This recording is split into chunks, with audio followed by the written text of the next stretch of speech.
kind of bonding can this bring for this group a 4-game trip out west that teams weren't basically able to do last year? I just spoke to a couple guys coming off the ice, and they mentioned how great it was last night to be able to spend time together, to go find a place to have dinner, even get out and move around. So anybody that's been in the league, this positive change, it gives you a greater appreciation for it, having gone through, that lockdown, so to speak.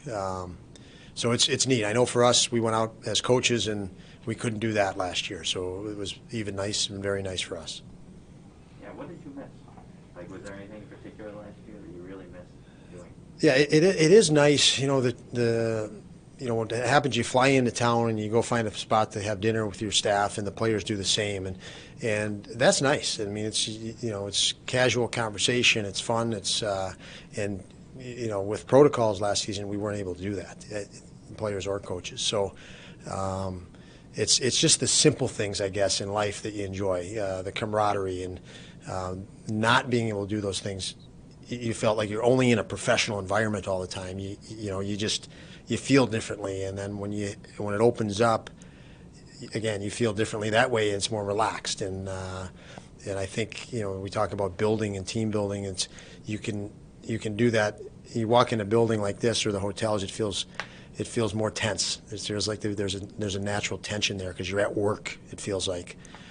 So to be on the road and have that downtime, it's really nice.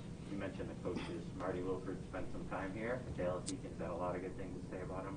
What did you know about him, and what have you learned as work? Yeah, Marty I knew because I coached him 1 year, his first year pro in the ECHL. So a long, long time ago, and I hadn't, I followed him in his career, and but we didn't spend a lot of time together, but I enjoyed him then. I just thought he was full of life and personality at that age, and he showed it, during the interview process this past year. So he's been awesome to have on our staff. He just brings a different kind of positive energy and enthusiasm. He's approachable to all. His messaging is not only clear and concise because he's experienced, but there's some love to it, like fun-loving energy to it. That's just he gets his message through in intense situations and doesn't make the player tense about it. And that's a gift. That's a talent. So he's been great in that regard. And him back in California, we've been ribbing him a little bit, and he keeps turning to how happy he is to be in Buffalo. So I don't know why that is, but hopefully we have something to do with that. But it's good to have him. Don, when you think of California, in some years we've seen the Sabres fly out and then practice that day. This year you guys stayed home, practiced, then came here. What went into that decision? Yeah, I'm not sure. I'm not sure that we didn't overthink it. It's just easier, I guess, to practice in our building and, the familiarity and routine instead of, breaking that routine. It just was simple. So we didn't put a lot of thought into it. It was more of a convenience, easier to just do it for the travel schedule that way.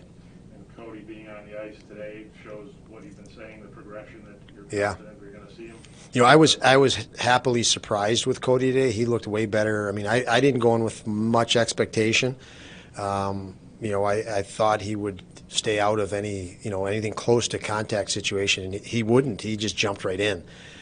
So he is definitely feeling better, but no timetable yet. Obviously not tonight, and then we'll get a better gauge the next couple of days as he gets into more contact in practice. But very encouraging, and he looks good. He's been skating on his own the last couple of days, and his energy, his speed and quickness look good today. What's the biggest thing? It's the opening game. It's 4 games. The Ducks have been struggling. They have a young team. I mean, just how do you capsulize what you need to see from your club tonight? Well, we needed to see what we saw in the third period the other night. I mean, you guys know I wasn't happy with it, and I think our players weren't happy with it until the third period. And that was, we didn't play our game, and we were off our game, and we didn't control and take control of what we had ability to do, and that has to be tonight. So I'm not looking at an opponent or a road trip or trying to bring all these other factors in. It's get to our game and play hard. And so we need to make sure we have that is what's consistent potentially 82 times. That's what you have full control over 82 times. And we didn't do it it took us a couple periods to get to that, and that can't happen. And we gotta make sure that's our focus tonight, getting to our game. What do you see in the Ducks? I know it's tough because last year was last year.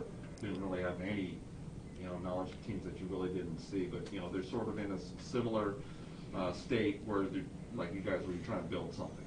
What is it that you initially see, on video in terms of what they have to offer and maybe guys that you kind of have to game plan for? Yeah, there's enough guys. There's enough guys that are dangerous there that you have to respect.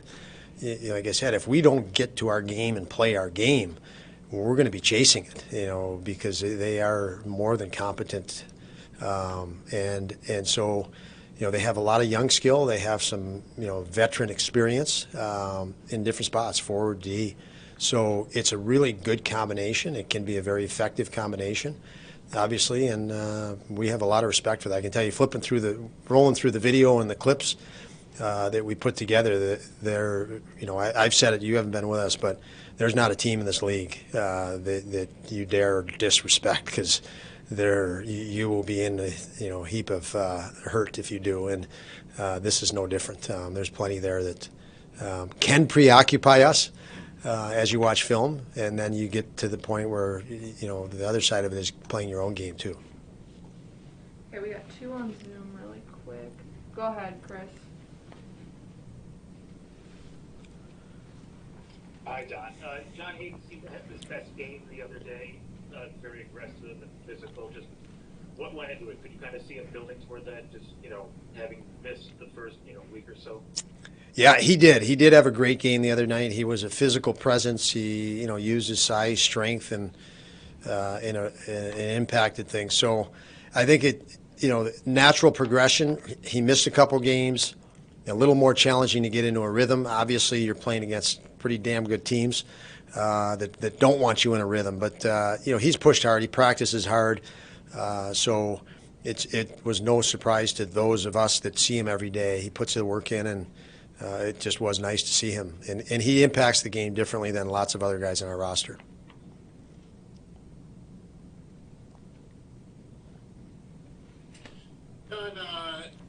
It's been a couple of years since your players have had to deal with the time change, 3-hour time change.